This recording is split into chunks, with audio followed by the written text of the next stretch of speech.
So the more that you can ingrain the way nature works into your own creative flow, the better you'll be for it.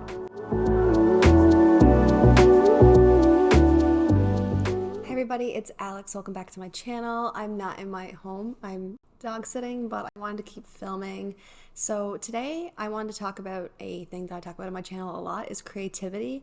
In my last June Plan With Me, I spoke about how I wanted to bring nature into my content a little bit more. So today I want to talk to you about how we use nature to find creativity, to empower creativity, to reignite creativity.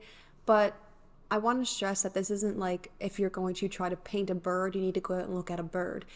Your creativity could be YouTube. Your creativity could be making video games. Your creativity could be making pottery. Your creativity could be cooking. Like, nature can still help. So we're going to talk about it, and I'm going to show you some beautiful nature scenes as we're doing it so you can get the feeling. One thing about nature is it is an abundant source of inspiration, of wonder, of awe. So one maybe obvious way that it helps is the beauty of nature. We all love seeing those photos of the beautiful sunset, of the ocean, of the beautiful tropical bird. You know what I'm talking about. It's full of color. It's full of, wow, I can't believe this is a real thing. You know, nature is inherently beautiful. It has complicated patterns, vibrant colors. It's full of life, and we can feel it even just through a photo, even just through seeing it. It becomes a wealth of inspiration because it just captures all of your senses. And because there's so much different things around you that you can learn about, and because there's changing seasons, so everything looks so different all of the time, it just keeps going. You can go to the same garden every day and get something new from it. So the beauty and aesthetics of nature can really help us with our visual creations. It can really help us create a more complex pattern, maybe add some vibrant colors. Maybe we pick our brand palette off of a beach. I've seen a lot of people do things like that. My followingalexx branding is from Forget-Me-Not Flowers. It started that way. It's kind of shifted since then, but that's how I got it. I took a picture, I grabbed the brand palette, there you go. So it's a really easy way that we can use the beauty of nature and ingrain it into our creative process. So it's obvious that spending time in nature helps us disconnect. I know that when I'm really stressed out, when I've been staring at a screen all day, I like to go for a walk. I like to listen to the birds. It just really helps me calm down, disconnect, which can already help because you're not in the digital space, you're not overwhelmed, you're not stressed out. But more than that is nature is so vast that it can make you small. And not in like a scary way or a depressing way. It just reminds you that there's such a big world out there. When you're glued to your phone and you've scrolled, you've seen all you can see for today, you're getting bored, you can't find anything, you know, you're almost getting irritated because you're like, what am I supposed to watch now? What am I supposed to do now? And you go outside and it's just calm and vast, and you realize, okay, the world is so much bigger than what I think I'm limited to. So then you can start to reflect on yourself. You can reflect on some ideas you've had lately. You know, your brain starts focusing on you, your ideas, and what's next, as opposed to what you're constrained to when you're online.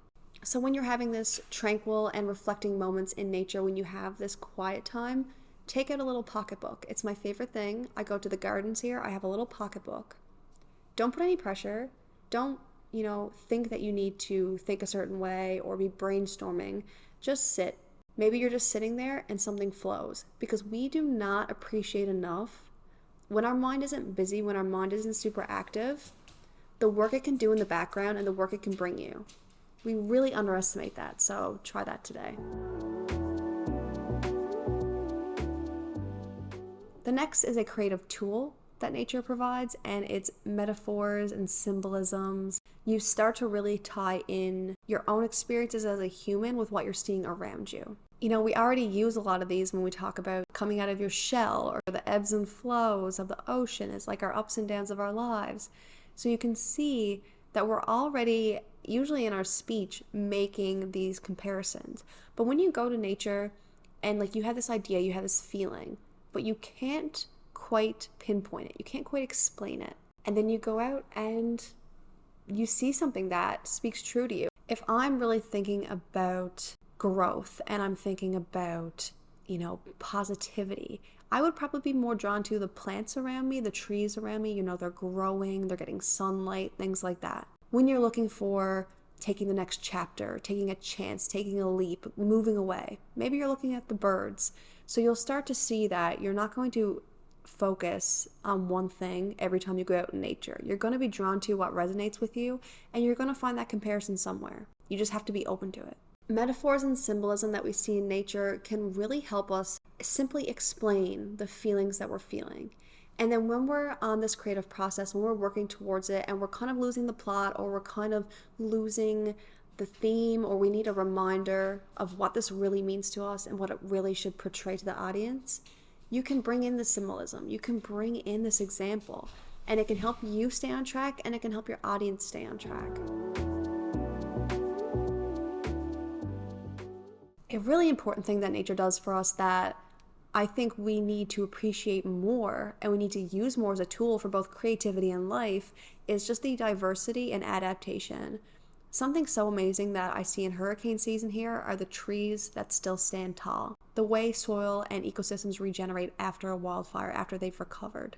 It helps you think from a fresh perspective. It helps you want to adapt to your challenges, overcome your challenges. It gives you hope that there's a way through whatever you're going through, whether it's writer's block or you're going through something in your personal life. Diversity and adaptation can really help your creative process by showing that it doesn't have to be done one way. Just because this is the theme, this is the trend, it doesn't mean you can't look at it differently. It doesn't mean you can't succeed by doing things differently. And it also doesn't mean that just because you can't get to a certain goal that you never will. It just means you might need to change things up. Maybe you're growing in the background, you don't even know it. Maybe it's all going to come one day and you just need to hold on to hope and need to keep pushing forward. One thing we touched on earlier that we're going to go into a little bit more detail now is the sensory experiences, how nature takes your full senses and goes with it. Think about listening to chirping birds, think about feeling grass on your feet. If you haven't went barefoot in a while, I suggest you try it. Think about the smell of flowers. Think about eating a berry. Think about seeing a rainbow. All of these senses evoke a feeling in us. And sometimes these feelings are attached to memories. Sometimes they're attached to ideas. They're attached to thoughts. Not only does it bring forward thoughts, memories, and things that we can take into our creative process, it's also a way to make us curious. Because when you have all these senses and they're taking in this immersive experience and you're getting all of these signals from the world around you, and you're interacting with your senses, then you start to ask questions. Why does this smell like this, and why does this smell like this? What bird is chirping? How come the clouds look like that? And when you start diving into these questions, when you start embracing your curiosity, you bring that into your creative pursuits. You start bringing creativity with you into that, and I think that's really beautiful.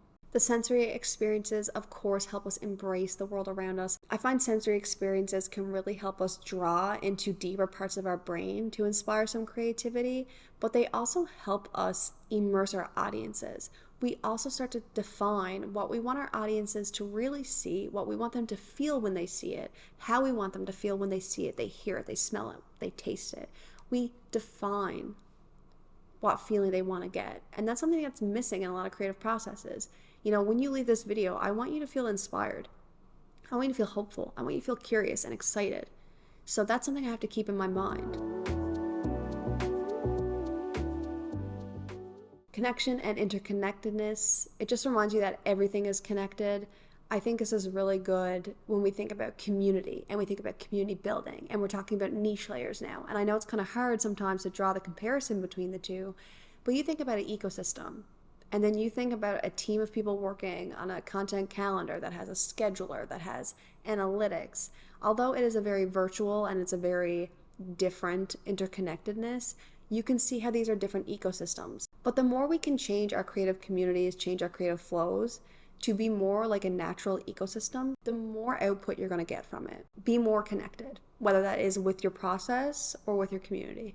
Connection and interconnectedness of nature can help remind us that we need to have a system, but systems don't need to be like standard operating procedures where it's like, this form has to be done on this day.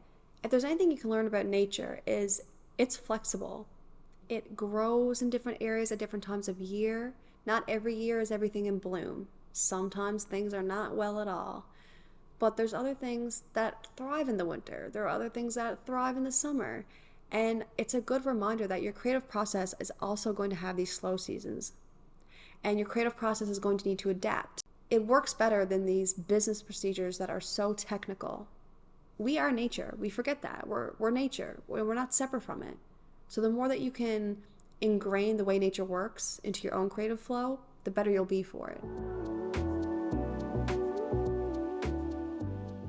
And of course, the final one is renewal and energy. So if you have ever been just exhausted, if you have ever just been stumped, stuck, limited, I kind of touched on this earlier, going for a walk is so beneficial. And listen, how many times do you see an article about how to reduce stress, how to feel better, how to bring positivity, how to practice mindfulness? Everything says go for a walk, to the point when you see it, you're like, okay, this is not a helpful tip. I know it. You know it, but do you do it? Knowing something is not the same as doing something. And just because you know it doesn't mean you know that it won't work for you. Just because you know it doesn't mean you've exhausted it. Most people, when something seems so simple, they're like, that's not going to work. Go outside, go for a walk. See how it changes your creative process. See how it changes the way you interact with people. See how it changes how you appreciate your work. It will help. I really want you to get out in nature today. If this video is your style, feel free to like and subscribe, leave a comment if you want, and I'll see you in the next one.